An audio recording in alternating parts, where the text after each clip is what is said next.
Do you know, in ancient times, people believed that the earth was stationary and heavenly bodies moved around it. But the truth is, sun is stationary and all the planets revolve around it. Nicholas Copernicus, a Polish astronomer, first said that the earth spins on its own axis and moves around the sun. Thus, the earth has two types of movements, rotation and revolution.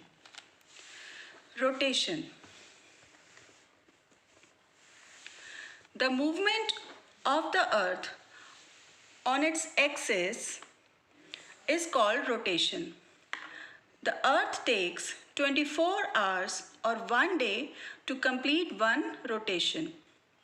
It rotates from west to east. Due to this, we can see that the sun rises in the east and sets in the west. Days and nights. The rotation of the earth causes day and night. Due to its spherical shape, only half of the earth receives light from the sun at a particular time. This half has day and the other half, which is turned away from the sun, is in darkness and has night.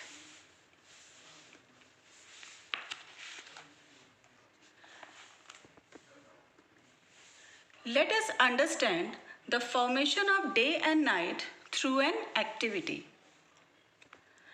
Take a torch and a globe and shine the torch on the globe. You will see that the half of the globe is lighted while the other half is not. Find out the names of two countries, each lying in the lit half and the dark half. Now slowly rotate the globe. What you will see? You will see that the countries which were in the lighted part have now moved into the darkness. The countries which were in the dark have now moved towards the light. This shows that as the earth rotates, all places have day and night, but at different times.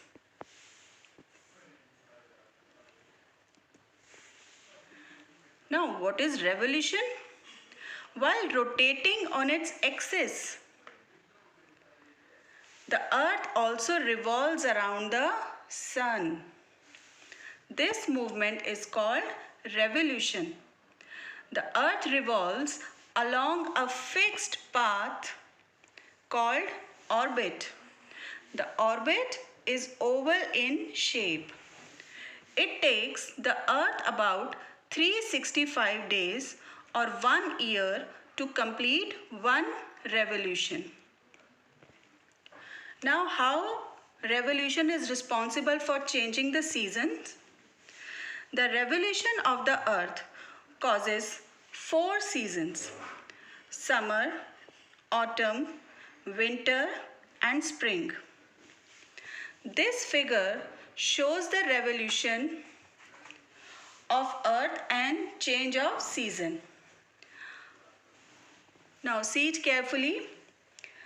Look at the position number 2. At this position, the North Pole is tilted towards the sun. The northern hemisphere gets more sunlight. Therefore, it is summer season in the northern hemisphere. Days are longer than the nights. During this time, the South Pole is tilted away from the sun.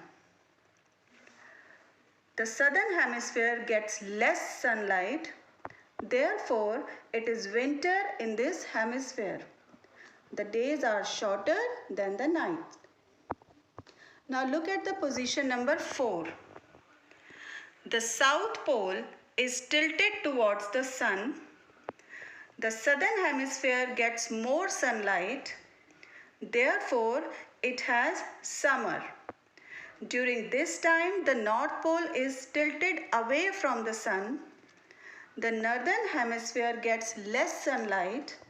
Therefore, it is winter in this hemisphere. Now look at position number 1 and 3. When the earth is in this position, the sun rays fall directly on the equator.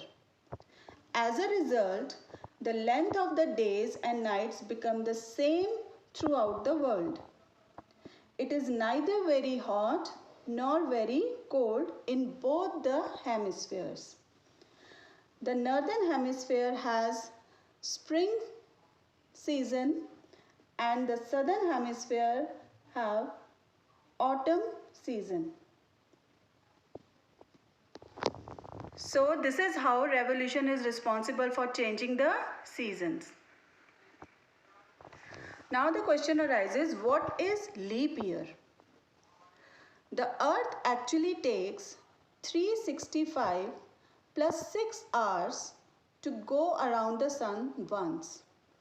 But a year has 365 days.